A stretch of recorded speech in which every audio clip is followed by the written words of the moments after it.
준비한 내용 지금부터 하나씩 좀 말씀을 드리도록 하겠습니다. 이데일리 신문과 온라인 기사 그리고 유료 콘텐츠인 마켓인 세 가지에 나온 이데일리 기사들을 하나하나 좀 살펴보도록 하겠습니다. 오늘 준비한 첫 번째 소식은 삼성전자 얘기입니다.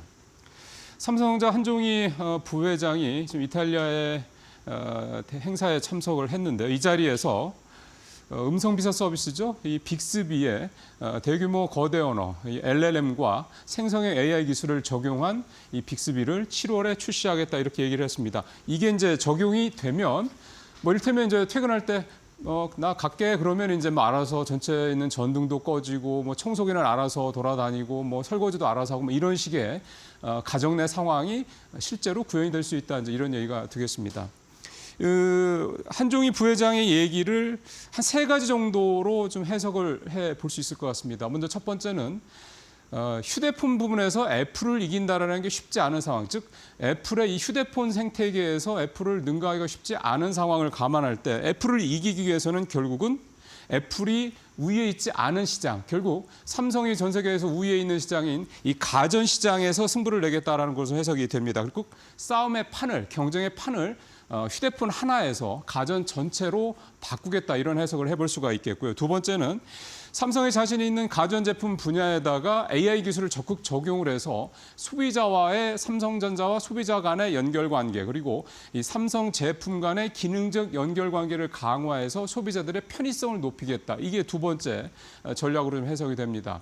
여기에 하나 더 붙이자면은 삼성이 가장 자신 있는 가전 분야를 통해서 그동안의 휴대폰과 가전 분야가 좀 따로 놀았다 한다 그러면 이 두 분야의 시너지 효과를 끌어올림으로 해서 소위 말하는 이제 글로벌 삼성 가전 어떤 생태계를 구축하겠다. 이게 이 한종희 부회장이 내놓은 이 빅스비 AI 기술 적용했다는 내용에 어떤 전략적인 의미가 담겨 있는 게 아니냐 이런 해석이 가능을 합니다.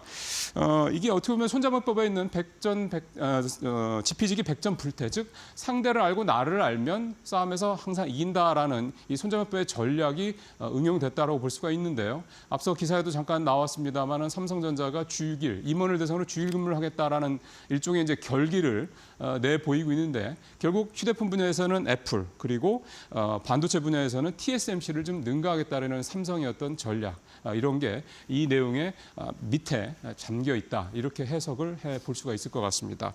자, 두 번째 소식으로 좀 가보도록 하겠습니다. 여러분들께서는 현재 시장에서 가장 큰 화두, 가장 중요한 핵심 키포인트가 뭐라고 생각하십니까?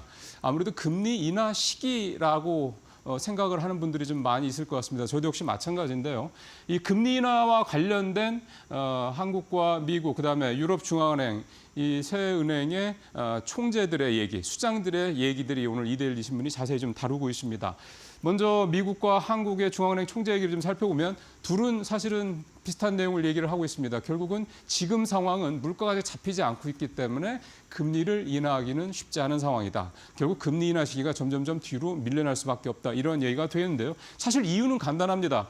이 표에서도 볼 수 있는 것처럼 내려가던 물가가 올 1월을 기점으로 해서 다시 반등을 하는 분위기입니다. 미국은 3.5%, 우리도 3%가 넘긴 상황입니다.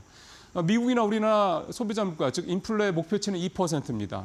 2%로 내려가기에는 갭이 좀 너무 큰 상황이죠. 이런 상태에서 미국도 그렇고 우리도 그렇고 금리 인하 얘기를 논하기에는 부담스럽다. 이런 얘기를 중앙은행 총재들이 공식화했다. 이렇게 볼 수가 있겠습니다.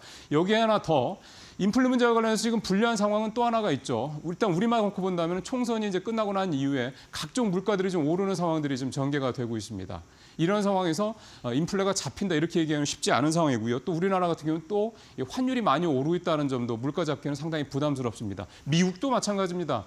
올해 11월에 이제 미국 대선이 있지 않습니까? 뭐 당연히 공화당, 민주당, 양당 뭐 대선 주자들이 각종 선심성 정책들을 쏟아낼 수밖에 없습니다.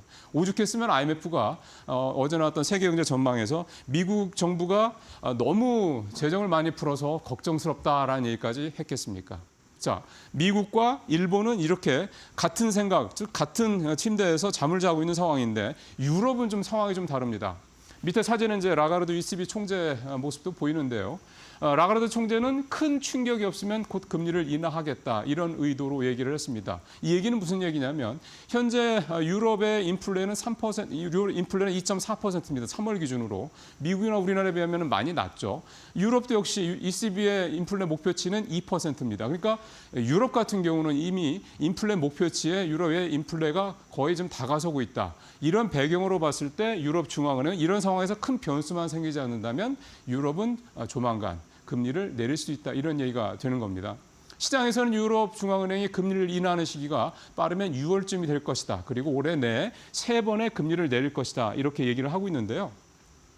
사실 근데 여기서 하나 좀 짚어볼 거는 뭐냐면 유럽의 경제 상황과 미국의 경제 상황은 많이 다르다라는 겁니다. 좀 거슬러 올라가자면 결국은 2008년 글로벌 금융 위기 때라고 볼 수가 있겠는데 이때 미국은 엄청난 양적 완화를 통해서 경제를 빨리 살렸죠. 하지만 유럽은 경제 완화, 양적 완화를 할 시기를 놓쳤습니다. 그 이후에 유럽은 계속해서 10년 넘게 근근히 버텨가는 그런 경제 상황을 가지고 있지만 미국은 좀 아시는 것처럼 세계에서 뭐 거의 유일하게 성장이 계속되고 있는 나라 중에 하나인 거죠. 결국 이런 상황이었을 때 유럽은 금리를 낮출 수 있는 시점이 됐지만 이번에 IMF 세계경제연맹에서 알 수 있듯이 거시경제 성적표는 계속해서 미국에 비해서는 굉장히 좀 좋지 않다. 결국 이게 금리 인하 시기가 다른 나라들에 비해서 앞당길 수 있는 어떻게 보면은 우픈 배경이 될 수 있다. 이렇게 볼 수도 있겠습니다. 자, 이제 네 번째 기사로 가보겠습니다. 이 데일리 온라인 기사인데요. 어제 밤에 올라온 기사입니다. 아마존이 본격적으로 이 무료 배송 전쟁에 뛰어들었다. 잘 아시는 것처럼 좀 차이나 커머스, C 커머스들이 좀 워낙에 뭐 국내에서도 득세를 좀 하고 있으면서 국내 유통업체들도 상당히 긴장하고 있지 않습니까? 아시는 것처럼 쿠팡이 와우 회원비까지 끌어올리면서 3조 원의 자금을 확보해서 이제 앞으로 이 중국 이커머스 업체들과의 경쟁에서 이기겠다 이렇게 얼마 전에 발표도 했었고요. 조금 더 앞서서 이제 신세계그룹 같은 경우는 지난 3월달 주주총회에서 이마트 실적이 좀 부진했음에도 불구하고 정영진 부회장을 회장으로 승진시켰습니다. 결국은 오너가 직접 책임을 지고 경영하겠다 이런 의도로 보이는 건데 이 결국은 전체적으로 큰 판을 본다고 그러면 이 국내 이커머스 시장을 놓고 미국과 한국과 그다음에 중국 이커머스 업체들이 치열한 생존 경쟁을 벌이고 있는 상황이다 이렇게 이제 볼 수가 있는 건데요. 전체적으로 보면 소비자에서 봤을 때는 그렇습니다. 물가가 좀 계속 올라가고 있는 상황에서 이렇게 국내에서 물건값을 놓고 유통업체들이 치열한 경쟁을 벌이고 있다. 결국은 물건값이 떨어질 수 있고 적어도 올라가지는 않고 또 더 좋은 물건을 더 좋은 가격에 살 수 있는 그런 여건이 조성될 수 있다. 그거는 소비자 입장에서는 분명히 긍정적인 효과라 볼 수 있을 것 같습니다. 자, 오늘 마지막 소식은 마켓인에서 가져왔는데요. 여러분들 아마 기억하실 겁니다. 얼마 전에 버거킹이 대표적인 햄버거 상품이죠. 와퍼 판매를 중단하겠다 뭐 이런 내용이 나와서 이게 정말이야 라고 많은 분들이 궁금해하실 거라는 생각이 듭니다. 햄버거 좋아하는 분들은 버거킹 다 아실 테니까요. 자, 그렇다면 왜 이 시점에 버거킹이 와퍼 판매, 그 대표 제품의 판매를 중단하겠다고 했을까? 그 이면에 무슨 이유가 있을까? 그 이면에 어떤 궁금증을 풀어본 기사라고 좀 이해를 하시면 될 것 같습니다. 뭐 골자는 그렇습니다. 지난해 버거킹의 실적이 괜찮아졌거든요. 영업 실적도 좋아졌습니다. 영업이익도 작년 대비, 전년 대비 3배가 났고 당기순이익도 흑자로 돌아섰습니다. 뭐 매출은 조금 정체됐는데 뭐 큰 문제는 아닌 것 같고요. 결국은 이게 이제 이 버거킹의 매각 시점이 가까워졌다, 가속화될 수 있다 이런 해석으로 좀 연결이 되고 있고 결국은 와퍼 판매 중단이라는 것도 이런 큰 그림에서 나온 일종의 노이즈 마케팅이 아니냐 이런 얘기가 좀 나오고 있는 겁니다. 버거킹의 주인은요, 피너티 에쿼티 파트너스라는 사모펀드인데요.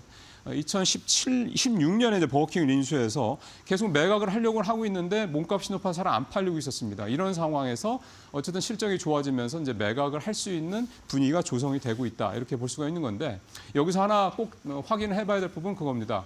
우리나라 햄버거 시장 얼마나 될 것 같습니다. 작년 기준으로 5조 원대 시장이 됐습니다. 글로벌 시장에서도 눈독을 들일 만한 시장이 됐다는 얘기죠. 그래서 여러분들 잘 아시는 것처럼 뭐 글로벌 3대, 뭐 미국의 3대 햄버거도 국내 들어오기도 할 정도입니다.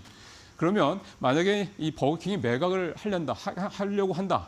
가장 중요한 거는 한국의 햄버거 시장이 앞으로도 계속 성장할 수 있느냐 여부에 관건이 달려있다 이렇게 볼 수가 있겠습니다. 자, 햄버거 뭐 오늘 점심 때 한번 또 생각해 볼 만하지 않을까 싶은 생각이 드네요. 오늘 경제브리핑 여기서 마치도록 하겠습니다.